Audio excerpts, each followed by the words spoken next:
자, 시작해 보겠습니다. 오늘 영상에서는 우리 내년에 고등학교에 올라가게 되는 예비고등학교 학생들이 어떻게 하면 성공적인 고등학교 영어 공부를 시작할 수 있을까? 이런 얘기를 한번 해보고자 하는데요. 자, 얘기를 시작함에 앞서서 이제 얘기를 하게 될 제가 누군지 소개를 간단하게 드려야겠죠. 자, 여기 보시는 것처럼 저는 이제 김태민이라고 합니다.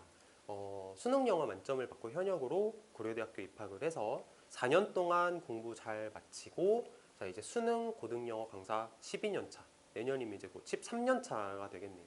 12년 차째 지금 수업을 하고 있는 김태민 강사라고 합니다. 자, 오늘 이야기할 것들의 목차를 이렇게 간단하게 띄워봤습니다. 얘기할 것들이 참 많은데 제가 잘 전달을 할 수 있었으면 좋겠습니다. 자, 먼저 보시면 중학교 영어와 다른 고등학교 영어. 자, 과연 뭐가 다를까에 대한 얘기를 간단하게 한번 해보도록 할 건데, 자, 우선 여기를 한번 보시면 교과서 25, 교과서 40 이렇게 써놨어요. 이게 무슨 말이냐면, 자, 여기가 이제 고등학교 교과서, 여기가 중학교 교과서라고 보시면 되겠습니다. 좀 통일성을 위해서 같은 출판사, 같은 저자분, 그리고 일과, 둘 다 일과 이렇게를 같은 글씨체, 같은 글씨 크기, 같은 글자 간격으로 제가 편집을 한번 해봤습니다.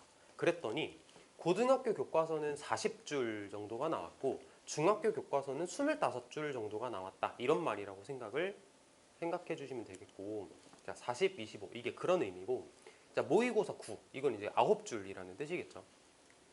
자, 통상적으로 중학교는 이렇게 2과 내지는 3과 정도가 시험 범위에 들어가고 고등학교는 보통은 2과 정도 들어가고 모의고사 한 회 분량 정도가 들어가고 그 다음에 부교재, 수업 프린트, 단어장 이렇게까지가 시험 범위에 포함이 된다라고 생각을 해주시면 되겠는데, 자, 모의고사 한 회 분량이라고 하면은 9줄로 이루어진 이 한 지문이 한 회 분량에는 보통 23개 정도 들어간다. 이렇게 보시면 적당합니다. 자, 23개 곱하기 23을 이렇게 해야겠죠. 23 곱하기 9 하면은 뭐 200이 아마 넘어가는 것 같습니다. 자, 이렇게 중학교와 고등학교는 시험 범위 자체가 벌써 하늘과 땅 차이입니다.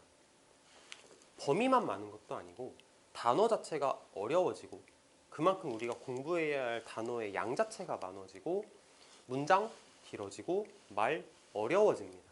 그렇기 때문에 실제적으로 중학교에서 고등학교로 올라갔을 때 우리가 체감하는 공부의 양 자체는 5배 내지는 많게는 이제 10배까지 늘어난다라고 생각을 해주시면 좋겠습니다. 정말 실로 엄청난 숫자라고 볼 수 있겠는데, 자, 그런 정말 부담스러운 상황 속에서 우리 학생들이 공부를 잘 해야겠죠. 그 잘 하기 위한 시작을 잘하기 위해서 우리가 지금 이런 얘기도 하고 있는 거고, 자, 여기 보시면 자, 고등학교 내신 모의고사 수능의 현실에 대해서도 좀 얘기를 해보자면, 자, 중학교 때 영어 점수 몇 점 받았나요? 80점, 90점 정말 많습니다. 우리 아이는 영어 점수 중학교 때 80점 밑으로 내려간 적이 없어요. 우리 아이는 90점 밑으로 내려간 적이 없어요. 이렇게 자랑스럽게 말씀하시는 부모님들 정말 많아요. 잘한 거 맞아요. 물론 80점, 90점 혹은 뭐 더 잘해서 100점 이 점수 자체가 정말 잘한 점수는 맞는데 문제는 뭐냐면 그런 점수를 가지고 있는 학생들이 너무 많습니다. 전국에 너무 많아요. 그 많은 학생들이 그대로 고등학교로 올라가게 되고 이 학생들 중에서 고등학교에서 1등급 몇 퍼센트가 받냐면 4%. 4%의 학생들만이 1등급을 받습니다. 자, 계산을 한번 해볼게요. 통상적으로 고등학교 한 학년에 전교생 수가 300명이 넘는 경우가 잘 없습니다. 보통 이제 200 몇 명 이 정도라고 생각을 해주시면 되겠는데, 자, 200 몇 명의 4% 10명이고요. 10명이면은 평균 잡아서 한 반에 몇 명이죠? 한 명. 한 반에서 한 명만 1등급을 받습니다. 한 반에서 한 명만. 그 한 명이 내가 돼야 되는데 이제 그 내가 되기 위한 그 이제 피 튀기는 전쟁을 한다라고 생각을 해주시면 되겠고, 자, 매우 어려워진 표현, 문해력 요구 이게 무슨 말이냐면 제가 조금 전에 말씀을 드렸던 것처럼 중학교에 비해서 고등학교에 올라가면 말 자체가 너무 어려워져요. 말 자체가 제가 얼마나 어려워지는지 한번 보여드릴게요. 자, 보시면 우리 한 문장만 같이 읽어볼게요. 위에 거. 자, 의도적으로 스스로를 거절당할 상황에 놓이게 함으로써 여러분은 더 둔감해지고 인생에서 훨씬 더 많은 것들을 떠맡을 수 있게 되며 그리하여 그것은 호의적이지 않은 상황에 더 성공적으로 대처할 수 있게 해줄 것이다. 자, 읽긴 읽었는데 이게 머릿속에 금방금방 내용이 들어오지가 않습니다. 우리 아이들은 뭐 하물며 더 어렵다라고 느끼지 않을까요? 자, 밑에 1학년 거 지문을 하나, 1학년 거 문장을 하나 더 넣어두기는 했는데 우리 시간 관계상 넘어가서 3학년 거 한번 볼까요? 이거는 실제로 이제 최근에 시행이 되었던 수능에서 제가 한 문장을 이렇게 뽑아온 거고 제가 일부러 어렵게 막 말을 꼬아서 해석을 한 게 아니고 공식으로 제시된 해설지에서 복사해온 겁니다. 자, 읽어볼게요. 우리는 우리의 의식을 현재, 과거, 미래로 분리하는 것이 허구이며 또한 이상하게도 자기 지시적인 틀이라는 것을 이해하는데 여러분의 현재는 여러분 어머니 미래의 일부였고 여러분 자녀의 과거는 여러분 현재의 일부일 것이라는 것이다. 이게 무슨 말인가 싶죠. 그러니까 우리 학생들이 곧 만나게 될 문장입니다. 곧 만나게 될 문장. 자, 이렇게 어려운 문장, 어려운 표현, 자, 이런 것들을 만났을 때 우리가 해결을 할 수 있어야 된다는 겁니다. 이게 현실이고요. 우리가 피할 수 없는 현실입니다. 우리가 이겨내야 하는 현실입니다. 자, 그러면 어떻게 해야 돼? 이렇게 어려워졌어. 공부할 거 엄청나게 많아져. 말 너무 어려워. 그럼 이거 어떻게 해야 돼? 자, 제가 하나씩 방법을 이제 제시를 해드릴 텐데, 자, 기본기 중요하고 효율적인 전략 필요하고, 자, 여기 보시면 적중, X, 응용, 동그라미. 이것도 이제 뒤에 가서 말씀을 한번 드리겠습니다. 첫 번째, 자, 기본기가 가장 중요하다. 굉장히 흔하게 하는 얘기죠. 기본기가 제일 중요해. 기본기가 제일 중요해. 차근차근 기본기부터 해야 돼. 그런데 이제 영어 공부, 고등학교 영어 공부에 있어서 그 기본기라는 게 뭔가라고 얘기를 한다면 단어, 이거는 뭐 두말해야 입 아프죠. 단어 정말 많이 외워야 됩니다. 하루에 최소 60개, 70개 정도를 외우는 게 저는 바람직하다라고 생각합니다. 여기서 에게 60개, 에게 70개라고 생각을 하실 수도 있는데 우리 아이는 100개 이상 외우는데요. 우리 아이는 하루에 200개씩 외우는데요. 라고 말씀하실 수도 있는데 공부는 장기전입니다. 우리가 3년 동안 쉬지 않고 중간에 슬럼프가 왔을 때 빨리빨리 이겨내면서 3년 동안 길게 공부를 해야 되기 때문에 너무 그렇게 전력 질주를 벌써부터 하다 보면 중간에 지칩니다.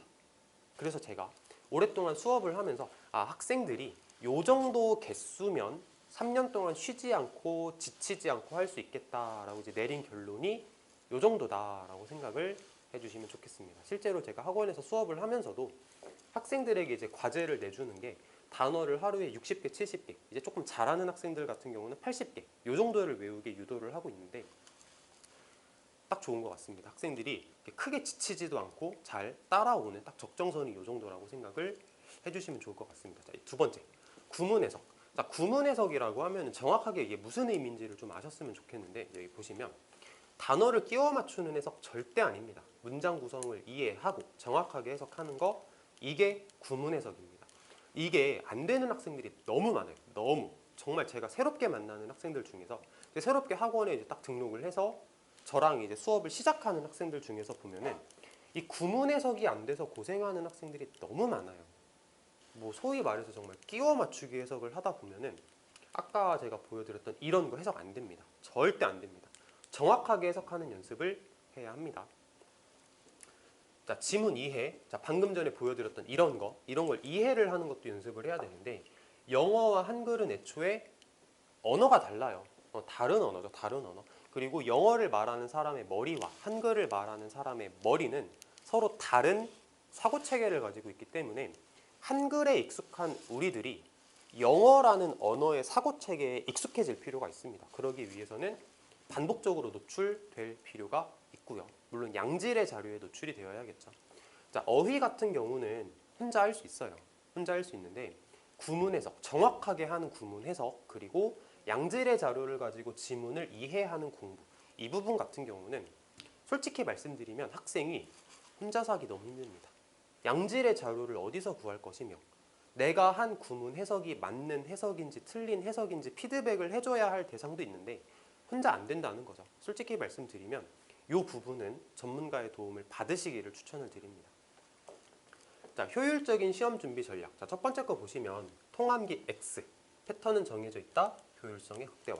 제가 이렇게 쓴 이유가 뭐냐면 이제 저희 학원에 등록을 해서 저와 상담을 하면서 이런 얘기를 들은 적이 있어요. 전 학원을 다닐 때는 시험 범위를 다 외우라 그랬대. 아까 제가 보여드렸잖아요. 그거 어떻게 다 외워? 말도 안 되는 거거든요. 근데 이제 다 외우라고 말씀하시는 이제 그 선생님은 이런 생각을 하셨을 거예요. 그래, 너를 이해시키는 데는 내가 한계가 있다. 다 외워버려라. 자, 외우면 맞겠지. 근데 문제는 뭐냐면 통암기는 중학교 때는 괜찮은데 고등학교에 와서는 통암기를 하기에 너무 분량이 많아요. 분량이 너무 많기도 하고 실제로 학교에서 문제를 출제를 할 때 변형해서 출제를 하기 때문에 내가 설령 그거를 100%다 외웠다고 하더라도 틀리기가 너무 쉽습니다. 변형해서 문제를 내기 때문에. 그렇기 때문에 통암기 하지 마시고 문제 내는 패턴은 정해져 있어요. 그 정해진 패턴에 맞게만 공부를 하면 효율성이 아주 많이 극대화가 된다. 이렇게 말씀을 드릴 수가 있겠습니다. 물론 그 패턴은 정해져 있는데 그 정해진 패턴을 전달해주는 역할은 제가 하는 거죠. 우리 학원 선생님들이 하고 과외 선생님들이 하고 지도해 주시는 선생님들이 하는 거기 때문에 좋은 선생님을 만나는 것이 그만큼 중요하다라고 말씀드릴 수 있겠습니다. 자, 출제 기조 파악 이것도 마찬가지예요. 이제 학교 선생님들마다 문제를 내시는 스타일이라는 게 있고 수능 문제를 출제하는 평가원이라는 집단에서 문제를 내는 어떤 출제 기조라는 게 있기 때문에 그들이 어떻게 문제를 내는가를 알고 있는 선생님을 만나는 게 굉장히 중요하다. 이렇게 말씀을 드릴 수가 있겠습니다. 자, 마지막으로 우리 공부를 하는 학생들이 가지고 있는 성향이 다 다르죠. 어떤 학생들은 이런 성격, 이 학생은 또 저런 성격. 이런 학생들마다의 성격도 파악을 하고 이 학생은 뭐 스펠링이 부족해. 이 학생은 어법이 부족해. 그 학생들마다 잘하는 것과 못하는 것이 딱 이렇게 보여야 그거에 맞는 효율적인 공부가 가능하다라고 말할 수가 있겠습니다. 다 저희의 몫입니다. 저희 수업을 진행하는 선생님들의 몫이다라고 말씀을 드릴 수가 있겠네요. 자, 세 번째는 이제 적중 X 응용 동그라미. 자, 이 부분에 대해서는 제가 되게 조심스럽게 말씀을 드릴 수밖에 없는데, 자, 우리가 이제 시험을 보고 나면 너도 나도 광고를 합니다. 자, 제가 가르친 학생들은 시험을 굉장히 잘 봤어요. 왜냐면 제가 다 맞췄거든요. 제가 쪽집게처럼 자, 요거 나와. 그거 실제로 나왔고요. 제가 이거 나온다고 얘기를 했더니 실제로 나왔어요. 그랬더니 학생이 점수를 받아왔네요. 좋은 점수를 받아왔네요. 이렇게 광고를 많이 합니다. 실제로. 그런데 자, 실제 사례를 한번 보여드릴게요. 이거는 실제로 2학기 중간고사에 나왔던 모 고등학교 중간고사에 나왔던 어법 문제입니다. 보시면 이 부분이 굉장히 중요해요. 여기 핸딩이라고 하는 부분이 이 문장에서 굉장히 중요한 어법 구조라고 보실 수가 있겠는데 분사구문이라고 합니다. 이런 걸 수업하면서 자, 이 부분 분사구문이야 라는 거를 모든 선생님들이 아마 강조를 하시면서 수업을 하실 거고 학원에서 공부하면서도 굉장히 많이 테스트를 할 거고 학생이 거의 뇌리에 박힐 정도로 공부를 할 거예요. 근데 실제 기출 어떻게 됐냐면 앞에 and를 하나 추가해서 문제를 냈어요. 이거를 그냥 무작정 외운 학생들의 경우에는 맞아. 왜? 내가 외웠거든. 이렇게 대답을 했을 겁니다. 근데 응용이 되는 학생들은 앞에 and가 있네. 여기 병렬이지. thanked하고 hand하고 병렬이니까 틀렸어. ing가 아니고 ed를 붙여야 돼. handed가 정답이야. 이렇게 대답을 했을 겁니다.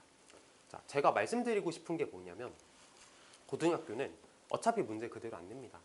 변형을 해서 문제를 이렇게 내기 때문에 우리가 외워놓고 나오겠지를 기대를 하는 건 아무런 의미가 없다는 거. 우리가 해야 되는 건 뭐냐면 이 문장에는 분사구문이 있어. 그런데 분사구문이 있다라는 걸 내가 외우기보다는 딱 요거를 봤을 때 이게 분사구문이야 라고 내가 이해할 수 있어야 응용이 가능합니다. 알겠죠? 자, 실제 학생 사례를 제가 보여드릴게요. 자, 첫 번째 학생은 이제 L 학생인데 이제 프라이버시 보호를 위해서 저렇게 스펠링으로 표시를 했습니다. 자, 저한테 고등학교 2학년 때 왔어요. 영어 3등급 받는 학생이었고 대략 한 70점대였던 걸로 기억을 합니다. 기본기 괜찮았어요. 기본적으로 성실한 학생이었고 다른 과목은 다 1등급 받는데 영어만 3등급을 받고 있다. 영어만 좀 해결이 되면 좋은 대학교 갈 수 있을 것 같은데 너무 고민이다 라는 상태로 저에게 왔던 걸로 기억을 합니다.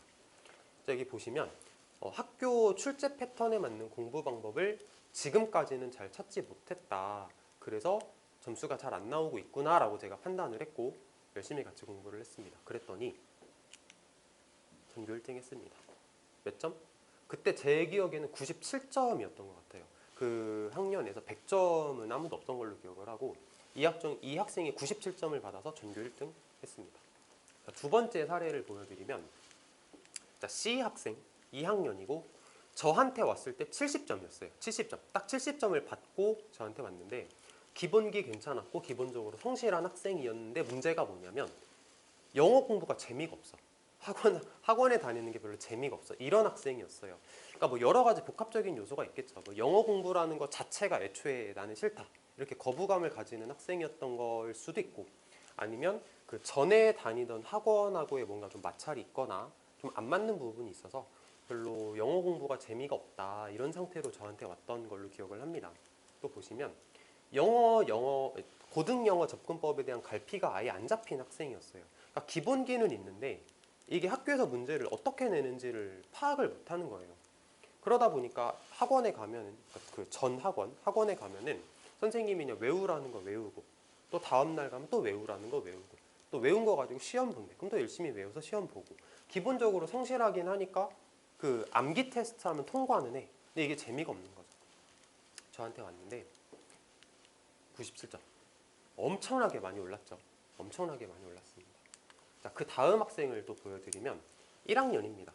60점대 초반으로 저한테 왔고 기본적으로는 성실한 학생이었습니다. 지금 제가 이제 세 번째 학생을 보여드리고 있는데 학생들이 기본적으로는 다 성실함이 베이스로 깔려 있어야 돼요.